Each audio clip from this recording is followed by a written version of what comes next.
A dynasty denied, a defensive effort for the ages, and goats doing goat things. Plus, men on the move in the MLB. All this and more coming right up on Tailgaters.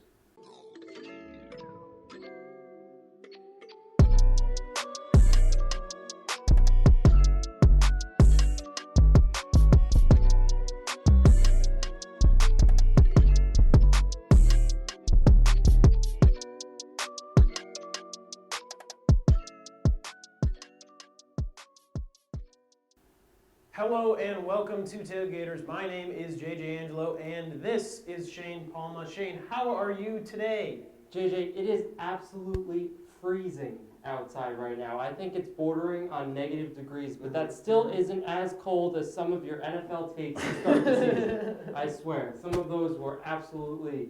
I was already getting chills in the summer there when you said that the Eagles were going to go 14-2 or 13-3, and Carson Wentz was going to win MVP. Did you mean he was going to be traded by the end of the season, or win MVP? I don't know. Hey, take it easy, man. I'm sorry, I had to. It's been a while. It's been a while. Well, you know what? Let's talk about the NFL season. It just came to an end. You know what? I'll take it easy on you. I don't want to remind you of what you said about the Cowboys either. But if Dak Prescott did not get hurt, we'd be in a completely different situation. Okay, right sure. Well, take us through what we kind of missed. It's been a while since we've been back here. We missed most of the NFL players. We just missed the Super Bowl too.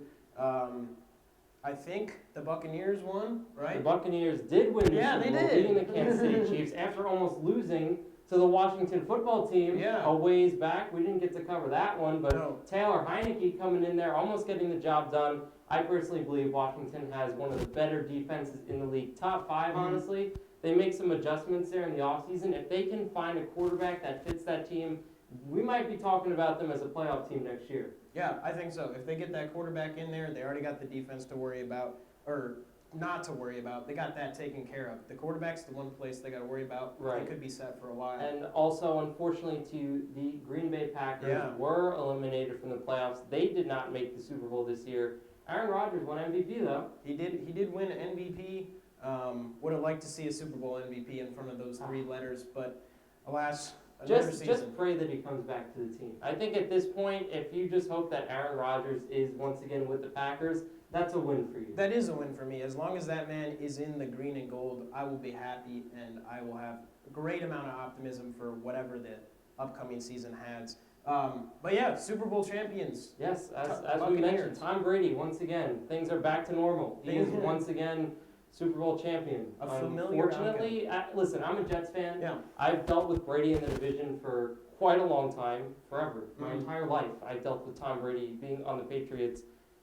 He's the best of all time. I'll say it. Yep. I don't like him. You have to respect him, though. At this point, there shouldn't be a single person out there that says otherwise, that thinks otherwise. Yep. The fact that I'm coming out and saying this in front of a camera right now, Tom Brady is the best player to ever suit up in the NFL. Absolutely, yeah. Shane, you were sure to remind me of, while we were watching the Super Bowl and just now, just some of my cold takes. And honestly, I don't know if you were fully convinced that the Bucs were going to be a legitimate team this year. I was not. I didn't like that team fully. I didn't argue you, though. That was my problem right there. I did not argue that the Buccaneers were not going to make the playoffs, as you said. They proved everyone wrong. Listen, we weren't totally wrong. You know, they struggled throughout the season. They lost to the Bears. Yeah. I think it was like week 5 or 6. This team did not have the chemistry, as we said, coming into the season. But they built that chemistry. They got stronger, and that helped them into the playoffs and ultimately to win the Super Bowl. Yeah, I think they were 7-5 after that loss to the Chiefs. Pretty bad loss to the Chiefs. And then they just went on a run. And I have to say, that was honestly one of the most impressive Super Bowl performances I've seen on the offensive side and the defensive side. Really, Mahomes just didn't have a chance. We're talking about Patrick Mahomes. Right. I mean, obviously, offensive line is down, but there was just nowhere to go, and it was just an incredible performance. Week 1, we were talking about how Tom Brady might consider retiring after that game against the New Orleans Saints. People said he was done, washed, like forget about him. Yeah. Goes on to have another great season, and again, is a 7-time Super Bowl champion. Can't say it enough. I mean, he deserves all the credit in the world. It is incredible. And is it too crazy to think that he'll get number 8? No. Here's the thing. Absolutely is not. I'm going to say right now, I think Tampa Bay repeats next year. Really? I do. I know Mike Evans came out right after the game yesterday and said He wants to bring this team together. He wants to keep everyone here. He'll take a lower salary if need be. I know Fournette's a free agent. Godwin's a free agent. Some of their guys on defense are free agents. I'm sure Antonio Brown's not going anywhere as it stands anyway. Yeah. This team will be back in full form next year, and now they'll have the chemistry.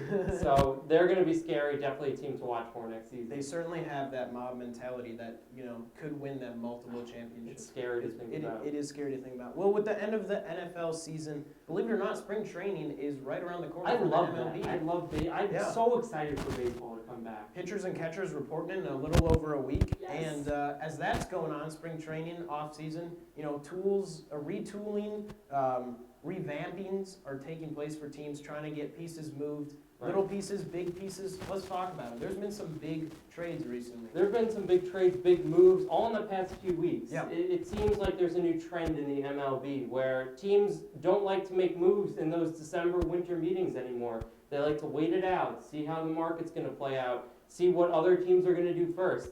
As a Yankees fan, waiting for them to re-sign DJ LeMahieu, I swear it took 2 months when he should have been the first thing that happened during this offseason. They got him back for a very good price, but a lot of these moves, like you said, happened later on, more recently as we head into spring training. I think the biggest one, though, was reigning Cy Young Award winner Trevor Bauer signing with the Dodgers. Yeah, of all places. World champion, World Series winners, Dodgers. I mean, after trolling the Mets, that was great. He did troll the Mets for a long time, and I can appreciate that as a Yankees fan. But Trevor Bauer to the Dodgers, I mean, that rotation is absolutely ridiculous. Yeah. There's no questions about Is the there best a roster on baseball. I don't it has think to be the Dodgers, both sides. They don't have a hole now. Like No. one of the things that I was talking about when we were talking about the playoffs was that the Dodgers didn't have the bullpen depth to match the Tampa Bay Rays, because I thought the Rays had a phenomenal bullpen. They did, yeah. Now, while they didn't do too much for their bullpen, the fact that they added in Trevor Bauer allows them to move. Maybe Trevor May is now a long reliever, and I thought he was a great starter last season. Maybe Julio Urias goes into the bullpen. He comes in for 2 innings some of these games. They have so much versatility now in that starting rotation, in that bullpen. They might repeat too. Yeah, we're going to see. I think we're going to see quite a few repeats next season. And I'm thinking, it's tough to compare exactly, but this is just what I can compare them to. The previous World Series champions, the Nationals, they had a really shaky bullpen, but they had a super solid starting rotation. And when it comes down to playoff games, that starting rotation is a lot more important than the bullpen. And if you can have absolute confidence in your bullpen all throughout, you don't really have to worry so much, or absolute confidence in your rotation, I should say. You don't have to worry so much about that bullpen. You say rotation, and if there's any team that made sure to make their rotation as great as it can possibly be, San Diego Padres. Yeah. I mean, my goodness. They went and got Yu Darvish. Mm-hmm. They went and got Blake Snell. They made sure that there was no holes in that starting rotation. Mackenzie Gore, who I think is going to be phenomenal in the next few years, he doesn't have a starting rotation spot right now.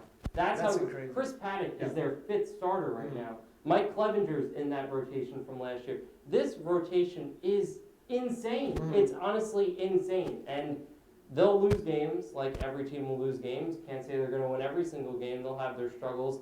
But I wouldn't be surprised if we're looking at the NLCS and it's the Dodgers versus the Padres, and it's a battle of that rotation. And we're going to see who comes out of California with the best rotation. Yeah, I think, you said it best. I mean, if the Padres, they don't have any questions on their pitching side.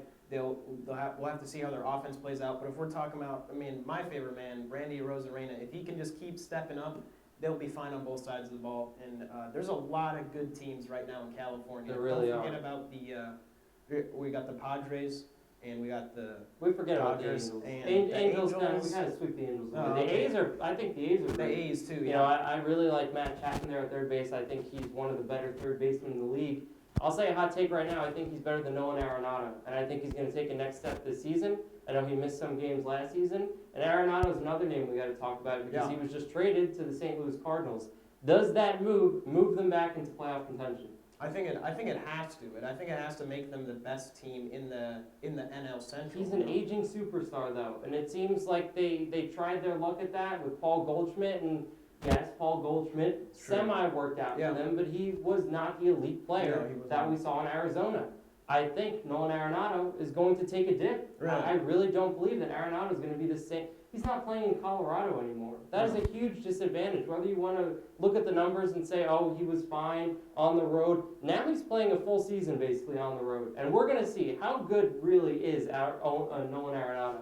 Yeah, he's going to be put to the test. I mean, the NL Central is one of the tougher divisions. It's always kind of a race. Not always the best record, but it is a hard division to come out of. And but I think if that kind of move, I mean, people were so excited for that move. That has to be a move that you hope would put you top of your division and then give you a good chance of playing. I'm in the sure NLCS. when they made that move, that was going through their Yeah. minds that we believe that trading for Nolan Arenado pushes us above the rest. Otherwise, they wouldn't have made it. Of course, yeah. They have to believe that. So yeah. Before we wrap things up, Yeah. another move. I didn't see it on the sheet. Go We for got to it. talk about it. I don't particularly like the Mets, Mhm. but I will acknowledge that they did get a great shortstop in Francisco Lindor. They did. That was another big trade that was made quite a few weeks ago. Mhm. The question is, can they re-sign him? I think that's a big thing. Next off-season, I know we're already looking past this own season, Yeah, well, but there are so many free agent shortstops. You have Lindor, still not under contract, Corey Seager, Trevor Story. I know Carlos Correa got things shored up, but there were so many free agent shortstops. That's why I don't think the Yankees traded for one, because if they want to sign one, they can wait. They don't need to trade for Lindor. But still, I think the Mets did a great move right there. Steve Cohen coming in as the new owner and making sure his presence is felt on Twitter. I always find that enjoyable to see who he's asking the fans who they want. Yeah. But credit to the Mets on getting Lindor. Yeah, credit to them for sure. Well, that will wrap up our show today, but plenty of exciting stuff to look forward to in the off season, both for the MLB and NFL. We'll be sure to cover all that, as well as, the NBA is still going on. We're Yes, still in it the thick is. of that season. And hockey. And hockey. Everything's going on right now. Everything is going on, happening, moving here and there. So we'll have it all right here for you. For Shane Palma, my name is JJ Angelo. Thank you for watching. Stay safe, enjoy some sports, and remember, never share your credit card information with a stranger. It's great advice. We'll catch you later.